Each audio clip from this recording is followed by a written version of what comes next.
हाय दोस्तों, कैसे हो? नमस्कार। वैसे आज हम पढ़ेंगे मैकेनिज्म ऑफ कॉन्ट्रैक्शन और रिलैक्सेशन कैसे होता है मसल्स में। इस चीज़ के मैकेनिज्म के बारे में हम पढ़ेंगे, ठीक है। जैसे कि मैं आपको पता है कि मैं बीएससी थर्ड ईयर के बारे सिलेबस कंप्लीट करा रही हूँ, ठीक है। देन आप अगर 11th-12th वाले भी पढ़ते हैं तो अच्छी बात है, क्योंकि देखिए नॉलेज होना अच्छी बात है, लेकिन अपने लेवल से थोड़ा हाई लेवल का होना वो भी बहुत अच्छी बात है अगर है ना। बाकी अगर आप नीट एम्स या इन चीज़ों की तैयारी करते हैं तो और भी अच्छा है ना। हम आज पढ़ेंगे मैकेनिज्म ऑफ कॉन्ट्रैक्शन, ठीक है, जो कि इसका फर्स्ट पार्ट मसल सिस्टम के बारे में मैंने फर्स्ट पार्ट चैनल में डाल दिया। आप चाहे तो आप उसे देख सकते हैं, वैसे मेरी माने तो आप पहले इसे समझ के उसे देखें, बट हमारा पढ़ने का शेड्यूल ये कहता है कि पहले हमें उस चीज़ के बारे में जानना चाहिए, देन उसके मैकेनिज्म के बारे में, है ना। आप देख लीजिएगा, आपको जो मतलब अगर यहाँ से समझ में आ जाता है तो ठीक है, लेकिन फिर आप नहीं तो उसको फर्स्ट पार्ट को देख लीजिए, वो ज़्यादा बेटर रहेगा, क्योंकि एक बेसिक कंप्लीट होना अच्छी बात है। देन हम मैकेनिज्म पढ़ाएंगे तो पूरा डिटेल वाइज पता चल जाएगा, है ना। आज हम कॉन्ट्रैक्शन के बारे में बता रहे हैं कि मसल्स में कॉन्ट्रैक्शन कैसे होते हैं, है ना। मसल्स, जैसे कि हमने पिछली वीडियो में पढ़ा था कि मसल्स क्या होते हैं ना, वैसा मसल्स कनेक्टिव टिश्यू होते हैं, ठीक है, जो हमारे बोन्स में पाई जाती हैं, बोन्स को कनेक्ट करने का काम करती है ना, हमारे ग्लैंड्स में, स्टमक में। और ये 3 टाइप की होती है basically, striated, unstriated and cardiac होती है ना। कुछ इनवॉलेंट्री होती है, कुछ वॉलेंट्री होती है। ये सारी चीज़ें हैं मसल्स के बारे में जो मैंने पिछली वीडियो में कवर कर रखा है, क्योंकि बेसिक पता होना चाहिए, देन हम आगे बढ़ सकते हैं ना। इसके हिसाब से आज हम मैकेनिज्म पढ़ेंगे। तो स्लाइडिंग फिलामेंट थ्योरी, ज़्यादा बकवास ना करते हुए ना आगे बढ़ते हैं। मसल्स है ना, तो मसल्स में होता क्या है। मसल्स, पहले फर्स्ट बात तो कि जो जितनी भी मसल सेल्स होती हैं, जैसे हमारी ये मसल सेल्स हैं, इसमें क्या होती है, सार्कोलेमा लेयर होती है फर्स्ट, ठीक है। पर कोई भी प्रत्येक हिंदी में बोलो तो प्रत्येक पेशी कोशिका में, है ना, पर मसल सेल्स में क्या होता है, सार्कोलेमा नाम का एक क्या होता है, कवरिंग वो होता है, आवरण होता है, जिसे हम बोलेंगे, है ना, सार्कोलेमा का है। और इसी के अंदर जो प्रेजेंट होता है उसमें क्या होता है, सार्कोप्लाज्म प्रेजेंट होता है। सार्कोप्लाज्म, जैसे हमारे उसमें क्या होता है, साइटोप्लाज्म होता है, वैसे इसमें सार्कोप्लाज्म होता है, ठीक है। किस में होता है, पेशी में। ये भी हमारे यहाँ उसी में होता है, लेकिन ये वो न्यूक्लियस में प्रेजेंट होता है, ये किस में प्रेजेंट होता है, ये आपका मसल्स में प्रेजेंट होता है, ठीक है। फर्स्ट तो हमारा जो ये मसल्स होता है ये इस टाइप का होता है, ठीक है। ये बंचेस ऑफ क्या होते हैं, मसल फाइबर्स होते हैं, फैसिसाइड्स होते हैं, ठीक है। ये ऐसे बंच होते हैं, इनमें भी फिर ऐसे होते हैं, देन ये आ जाएंगे आपके। और इसमें क्या होते हैं, छोटे छोटे मायोफाइब्रिल से बने होते हैं, मायोफाइब्रिल से बने होते हैं। और इसमें क्या होता है, जैसे मैंने पिछली वीडियो में बताया था, ये एक्टिन प्रोटीन और माइसिन प्रोटीन के बने होते हैं ना। हम इसको देख लेते हैं ना, हम पहले इसको देख लेते हैं कि ये कैसे होता है ना। ये जो होता है कि पहले हमने यहाँ से कटिंग करके यहाँ से देखा कि ऐसे बंच के टाइप में होता है, देन ऐसा होता है, इसको फैसिसाइड बोलते हैं, ठीक है। ये मसल फाइबर होता है, इसके अंदर भी क्या होता है, मसल फाइबर बंचेस होते हैं, बंच जैसे है ना, माचिस के डिब्बे देख लो फुल होते हैं ना, वैसे एक एक करके हमें अंदर से पढ़ना है कि क्या क्या चीज़ें हैं ना। और इसमें मायोफाइब्रिल्स होते हैं, ठीक। देन इसी का एक पोर्शन कट करके, इसका मायोफाइब्रिल्स का एक पोर्शन कट करके हम देख रहे हैं कि इसमें कैसा होता है ना, इसमें कैसा होता है। देन इसका कटिंग हम यहाँ पर देखेंगे, ये कैसा बना होता है, ये सार्कोलेमा लेयर से कवर होता है, इसके अंदर सार्कोप्लाज्म प्रेजेंट होता है, प्लाज्मा, इसके अंदर जो मैट्रिक्स होता है वो सार्कोप्लाज्म होता है, ठीक। आप नोट भी करेंगे तो ज़्यादा बेटर रहेगा, इसको देख के वो करेंगे प्रॉपर याद हो जाएगा, ठीक। इसमें क्या होता है, ये होता है जो आपकी ये लाइन दिख रही है ना, ये होती है जेड लाइन होती है आपकी, इसको जेड लाइन बोलते हैं, जो यहाँ पे नीचे लिखा है मैंने, ये जेड लाइन होती है। ये किसकी बनी होती है, अल्फा एक्टिन की बनी होती है, ये अल्फा एक्टिन की बनी होती है। इसके अंदर क्या होते हैं, ये थिन फिलामेंट पाए जाते हैं, जो ये ऐसे दिख रहे हैं, ये थिन फिलामेंट होते हैं। ये किसके बने होते हैं, ये एक्टिन फिलामेंट, एक्टिन प्रोटीन के बने होते हैं। ये Z line alpha actin protein के बने होते हैं, और थिन लाइन जो होती है आपकी, मीन्स पतली जो लाइन होती है, ये किसकी बनी होती है, ये एक्टिन प्रोटीन की बनी होती है, ठीक। देन इसी के बीच में जो ये मोटे हैं, ये बीच बीच में बने हैं ना, ये क्या होती है, ये थिक फिलामेंट होती है, ये मोटी फिलामेंट होती है। ये किसकी बनी होती है, मायोसिन प्रोटीन की बनी होती है। इसका हम आगे इसी में देखते हैं। यहाँ तक तो मैंने बता दिया, देन इसका मैं यहाँ पे बता देती हूँ ना ये कैसे होता है ना। सो इसमें क्या होता है, जो मैंने उसी का एक कट करके देखा था ना, जो हमारा जो ये जेड लाइन थी उन दोनों के बीच का कैसा पोर्स क्या क्या हो रहा है उन दोनों के बीच में, उसके बारे में बताएंगे हम, है ना। और यही कॉन्ट्रैक्शन में यही इंपॉर्टेंट है, ध्यान लगा के सुन लेना आप। इसमें क्या होता है, ये होता है सार्कोलेमा, जो आपको ये चेन टाइप में दिख रही हो, ये unit of muscles per unit आपकी जितनी भी मसल्स हैं आपकी किसकी बनी होती है, सार्कोमियर्स की बनी होती है, ठीक है, सार्कोमियर्स की बनी होती है। ये चैन लाइक आप देख लीजिए, ये सार्कोमियर्स होते हैं, मसल्स के अंदर होते हैं, ये सार्कोमियर्स की बनी होती है। इसके बाहर का पार्ट क्या होता है, सार्कोलेमा से कवर्ड रहता है, इसके अंदर साइड सार्कोप्लाज्म प्रेजेंट रहता है, सारी चीज़ रिलेटेड है, आप ध्यान से देख लीजिएगा, है ना। देन ये किसका होता है, ये जो सार्कोलेमा सार्कोमियर्स होते हैं ना, सार्कोमियर्स होते हैं। देन इसमें ऊपर से क्या लगे, ये कैल्शियम के वो लगे, कैल्शियम आयंस लगे हैं ना, कैल्शियम आयन, ये कैल्शियम आयन है। और देन ये जो आपके ये थिक फिलामेंट है, ये मायोसिन प्रोटीन के बने होते हैं। और यहाँ से ये क्या है, ये यहाँ पे ये एक्टिन बाइंडिंग साइड है, एक्टिन बाइंडिंग साइड है, मीन्स यहाँ से एक्टिन प्रोटीन क्या होता है आपका कनेक्ट जुड़ता है किससे, सार्कोमेयर्स से, सार्कोमेयर से सॉरी मायोसिन प्रोटीन जो होता है वो किससे जुड़ता है, एक्टिन प्रोटीन से। क्योंकि एक्टिन ये जो थिन फिलामेंट है यही है, ये थिन फिलामेंट है ना, इसी के अंदर से आप देख रहे होगे, है ना। ये थिन फिलामेंट्स क्या है, ये मायोसिन प्रोटीन जो है ये एक्टिन प्रोटीन से बाइंड होते हैं। देन ये बाइंड होते हैं तब हमारे उसमें क्या होता है, कॉन्ट्रैक्शन होता है।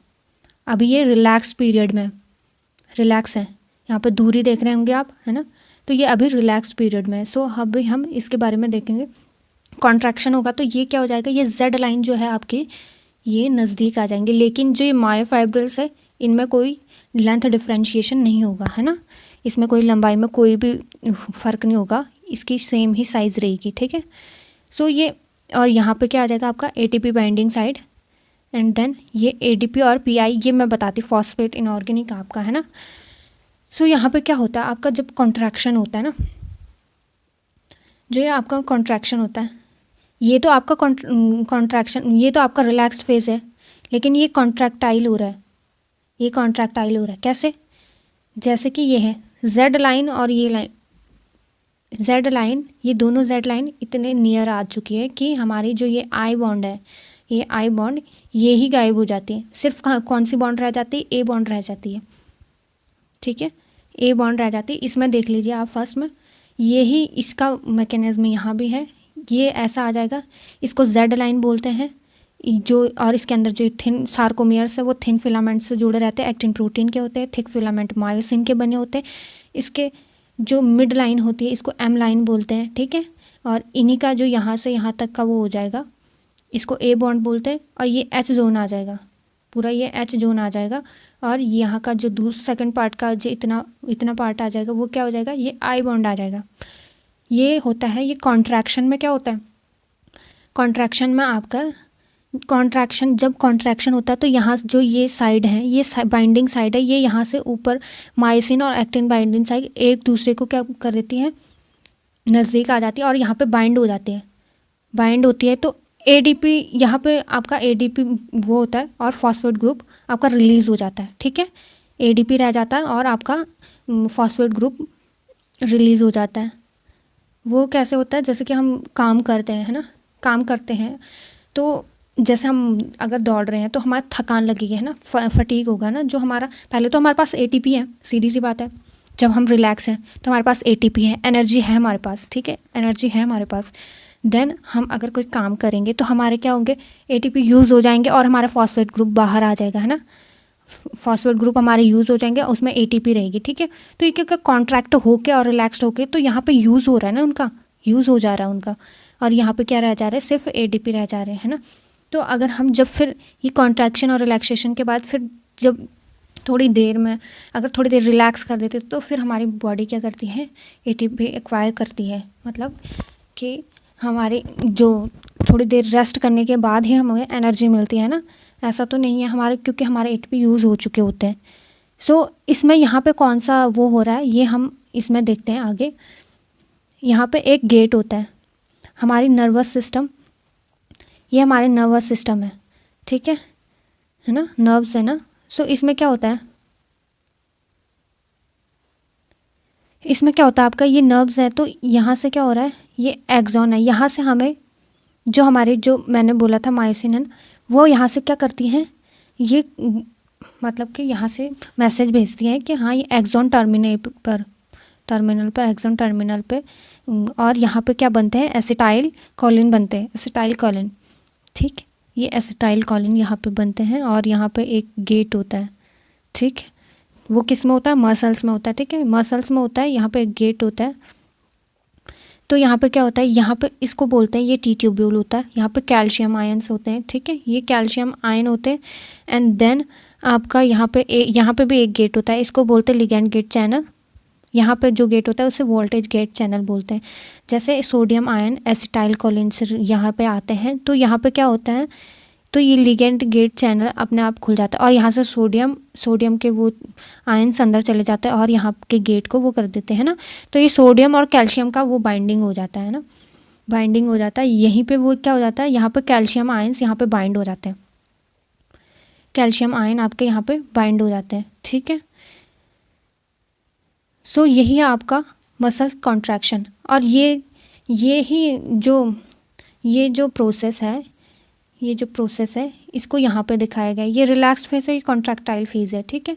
इसमें कैसे कैसे प्रोसेस होती है ये मैंने उसमें बता दिया है। बाकी ये रिलैक्स्ड फेज है और ये कॉन्ट्रैक्टाइल फेज है। कॉन्ट्रैक्शन में क्या होता है, हमारा सिर्फ ओनली ए बॉन्ड रह जाता है, जबकि आई बॉन्ड हमारे कॉन्ट्रैक्ट हो जाते हैं क्योंकि ये नज़दीक आ जाते हैं ना, कॉन्ट्रैक्ट हो जाते हैं ना।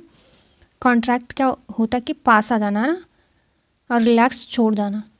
सो इसमें क्या हो जाता है कि जो ये ऊपर का तो मैंने बता दिया, थिन लाइन कौन सी होती है, थिक लाइन किसकी होती है, मायोसिन प्रोटीन के बने होते हैं और एक्टिन प्रोटीन के बने होते हैं, ये सारी चीज़ें मैंने बता दी आपको, ठीक। देन रिलैक्सेशन के बाद आपके फिर क्या होता है, एटीपी अटैच होते हैं, यहाँ पे एटीपी अटैच होता है, ठीक है। तो ये क्या होता है, एटीपी जैसे एटीपी अटैच होता है तो यहाँ पे मायोसिन लूज़ हो जाता है ना। ये यहाँ पे पहले तो टाइटली बाइंड होता है, फिर मायोसिन लूज़ हो जाता है और फिर ये क्या होता है, फिर देन एटीपी और प्लस फॉस्फेट इनऑर्गेनिक इसमें बाइंड हो जाते हैं, ठीक है। फिर दोबारा से यही प्रोसेस होती है। कॉन्ट्रैक्शन में आपकी यही प्रोसेस चलती है, ठीक है। रिलैक्सेशन, एटीपी अटैच होना, मायोसिन लूज होना, एटीपी और पीआई का बनना, यही सारी कॉन्ट्रैक्शन में होती है, ठीक। मे बी आप समझ गए होंगे इस वीडियो को। अगर नहीं समझ में आ रहा एक बार में तो आप प्लीज़ दोबारा देखिए, क्योंकि ज़रूरी नहीं है एक ही बार में समझ में आ जाए, है ना। फर्स्ट बार भी होता है, कई बार हम 10th-12th में इतना पढ़ते भी नहीं है ना। सो ये तो हमारा कल का ही है जो मैंने बता रखा था। कनेक्टिव टिश्यू होते हैं, ये होते हैं, है ना, striated muscle, unstriated muscle, cardiac muscle, ये सारे होते हैं, ठीक है। देन आपका मैंने ये कल इसमें बताया था, है ना, ये सारे हो जाएंगे। कल मैं आपका डायग्राम नहीं ले के आ पाई थी, इसीलिए मैंने अभी ये डायग्राम अभी ला रखी हूँ, है ना। देन ये आपका हिंदी में हो जाएगा कि इसमें कैसे होता है ना। स्ट्रक्चर ऑफ मसल्स, प्रत्येक पेशी, ये क्या होता है, मसल सिस्टम सार्कोलेमा नाम के आवरण से घिरी होती है और इसमें सार्कोप्लाज्म पाया जाता है ना। और ये क्या होता है कि मल्टी सेल्युलर स्ट्रक्चर होता है ना। सार्कोलेमा रेटिकुलम क्या होता है, क्या होता है, जाल तथा माइटोकॉन्ड्रिया होते हैं, ठीक है। और जीव द्रव्य में सार्कोप्लाज्म अनेक तंतु होते हैं, ठीक। जैसे सार्कोप्लाज्म में ही तो वो होगा ना, जिसे मायोफाइब्रिल कहते हैं, जो हमने देखा था कि मायोफाइब्रिल, ठीक है, उसी की कटिंग करके देखी थी हमने। देन आई थिंक आपको पता आ गया होगा। आई बॉन्ड वो मैंने बता दिया, ए बॉन्ड कहाँ पे है वो भी मैंने बता दिया, एच बॉन्ड कहाँ पे है ये भी बता दिया, है ना, हेंसन्स लाइन, ठीक है। देन आपके ये हो जाएंगे, बाकी आप देख लीजिएगा। और फैटिग क्या होता है, फैटिग यदि पेशियों का कुछ समय निरंतर आकुंचन मीन्स कॉन्ट्रैक्शन होता रहेगा तो उसमें फैटिग हो जाता है ना। लैक्टिक एसिड जम जाता है, तो लैक्टिक एसिड जम जाता है, उसके बाद जो है हम अगर जैसे ही रेस्ट करते हैं, रिलैक्स पीरियड में आते हैं, तो हमारा क्या होता है, लैक्टिक एसिड पायरुविक एसिड में कन्वर्ट हो जाता है। तो फिर थोड़ी देर बाद हमें क्या होता है कि रिलैक्स हो जाते हैं। देन यही उसमें होता है, ठीक है। थकावट हमारी जो फैटिक है वो ओवरऑल मतलब कि कम हो जाती है। ओवरऑल समाप्त भी नहीं बोलेंगे इसे, है ना, ख़त्म भी नहीं बोल सकते, कि कम हो जाती है ये। एंड देन मैंने पिछले वीडियो में इनके कंपैरिजन भी बता रखे थे कि अनस्ट्रेटेड मसल कैसी होती है, अनस्ट्रेटेड कैसी होती है और कार्डियक कैसी होती है ना। तो इसमें मैं ये लाना भूल गई हूँ कि डिज़ीज़ कौन कौन सी होती है। वैसे डिज़ीज़ तो नहीं पूछते, लेकिन फिर भी अगर आप अपने उसके नीड के पॉइंट ऑफ व्यू से देखें तो इसमें मसल्स डिज़ीज़ में कौन कौन सी होती है। मायोपैथी होती है, मीन्स पेशी विकृति, उसमें कोई कमी वो हो जाती है ना। तो इसमें क्या होता है कि कंकाल जो पेशी होती है, स्केलेटन मसल होती है, उसमें क्या होता है कि मेटाबॉलिज्म संबंधी आनुवंशिक विकार, ये क्या होता है कि ये जेनेटिकली होता है, ठीक है। इसका मुख्य लक्षण पेशी का प्रगामी दुर्बलता, इसमें कमजोरियाँ आने लग जाती है ना हमारी मसल्स में, और ये कि जेनेटिक हो सकता है, ये बोल रहे हैं ना। तो इसमें क्या होता है कि हम सर्जरी से हम ट्रांसप्लांट ये वगैरह कर सकते हैं, इसमें मायोपैथी में हो जाता है, ठीक है। और क्रैम्प होता है, कभी कभी अचानक क्या होता है कि जब हम पेशी का अनैच्छिक इनवॉल्यूटरी पीड़ामय है ना स्थानीय संकुचन क्रैम्प कहलाता है, कि हमारे मतलब अचानक दर्द होने लग जाता है ना, तो उसी को क्या बोलते हैं, क्रैम्प। सीधी सी बात है, ये तो समझ में आ ही रहा है इसको, है ना। देन इसमें क्या होता है, पैरालाइज भी हो जाता है, इसकी कमी से पैरालाइजिंग होती है ना। और आपकी शिवरिंग होती है, मीन्स कपकपी। ठंडियों के दिनों में क्या होता है, हमारे वो क्या होता है कि हमारे कॉन्ट्रैक्ट करने लग जाती है, हमारी स्किन जो है कॉन्ट्रैक्ट करने लग जाती है ना। उससे क्या होता है कि कुछ नुकसान तो नहीं होता, लेकिन गर्मी ज़रूर होती है ना। यही होता है। और हार्निया एक डायफ्राम में होने वाली बीमारी है ना। डायफ्राम भी एक पेशी है, क्योंकि डायफ्राम क्या है, पेशी है, मसल्स, ठीक है। और ये भी जन्मजात होती है ना, जन्म से ही होती है, ठीक। देन इसमें क्या होता है कि जब झुकते हैं, है ना, झुकते हैं और या कोई बोझ उठाते हैं या लेटते हैं, तब क्या होता है कि हमारी जो कैनाल है, ये डाइजेस्टिव कैनाल है, वो क्या होती है, ये आमाशय के ऊपर तक आ जाती है ना, या स्टमक थोड़ा खिसक के ऊपर चला जाता है। ये चीज़ें होती है हार्निया में। और मोस्ट इम्पॉर्टेंट है, ये मसल टिश्यू से संबंधित है, मसल सिस्टम से संबंधित है। ये चीज़ें आप याद कर लीजिएगा। बाकी थैंक यू फॉर वॉचिंग। अगर आपने देखा होगा, बाकी स्पीड लग रहा है या स्लो लग रहा है वीडियो, तो आप सेटिंग कर लीजिएगा अपने उससे, और रिजोल्यूशन कम लग रहा हो तो उसको भी ठीक कर लीजिए। बाकी प्लीज़ डू सपोर्ट, क्योंकि क्या बोलते हैं, एक लाइक मिलेगा और एक व्यू मिलेगा और सब्सक्राइब मिलेगा, तो और भी अच्छा लगता है कि हाँ यार कुछ हम भी कर रहे हैं टाइप में ना। So thank you and good night. Okay bye.